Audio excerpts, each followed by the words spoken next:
নমস্কার বন্ধুরা, আমার চ্যানেলে আপনাদের স্বাগত জানাই। চলে এসেছি একটা নতুন ব্লগ নিয়ে। এই যে এখানে চাল দিলাম, আর এখানে হচ্ছে মুসুর ডাল সিদ্ধ করতে দিয়েছি। একটু সিদ্ধ হয়ে গেলে এই যে আলু দিয়ে করব। আজ একদম সিম্পল খাবো। ও বললো যে রান্না একদম তরকারিপাতি কিছু নয়, একদম সিম্পল রান্না করো।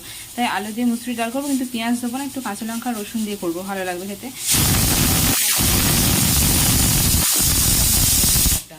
ব্যাস, এবেলার মতো আমাদের মেনু ফিক্সড। ডিম টিম সব আছে, কিন্তু আর খাবে না গরমের মধ্যে, তো এই যে একদম সিম্পল মেনু হবে।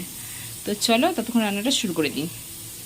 এই যে ভাত প্রায় ফুটে গেল, আর এখানে এই যে ডালটা একদম সুন্দর করে সিদ্ধ হয়ে গেছে। হলুদ দিইনি আমি, সুন্দর করে সিদ্ধ করে নিয়েছি। এখানে হলুদটা দিয়েছি, এখানে কাঁচা লঙ্কা, একটু কালো জিরে সামান্য, রসুন আর আলু, এটা ভেজে নিয়ে ডালটা দিয়ে দেবো।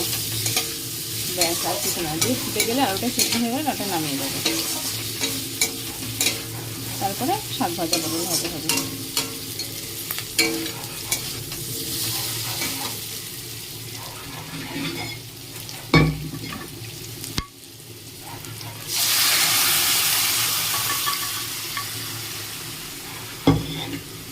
ডালটা ঢেলে দিলাম।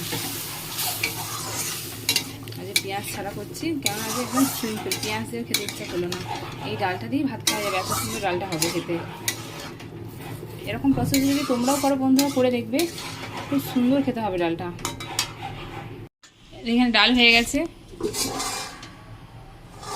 আর এই যে এখানে তেল গরম হচ্ছে। এবার শাকটা ভাজবো রসুন আর কাঁচা লঙ্কা দিয়ে, তারপর লাস্টে পটলটা ভাজবো। গরম হয়ে গেছে,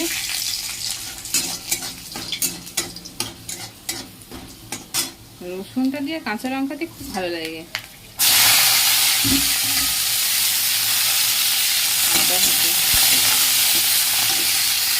হয়ে গেছে, অল্প একটু ছিল, সেদিনকে করেছিলাম পয়লা বৈশাখের দিন।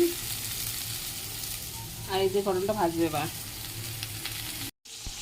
এই যে পটল ভাজা হয়ে এলো, আর এখানে এই যে শাক ভাজা হয়ে গেছে, আর এই যে পটল ভাজা, ভাতও হয়ে গেছে, আর এই যে ডাল। তো আজকের ব্লগ এই পর্যন্ত। যারা ইউটিউব থেকে দেখছো তারা ইউটিউব চ্যানেলটাকে সাবস্ক্রাইব করে দেবে, যারা ফেসবুক থেকে দেখছো তারা ফেসবুক আইডিটাকে ফলো করে দেবে। সবাই ভালো থাকবে, টাটা।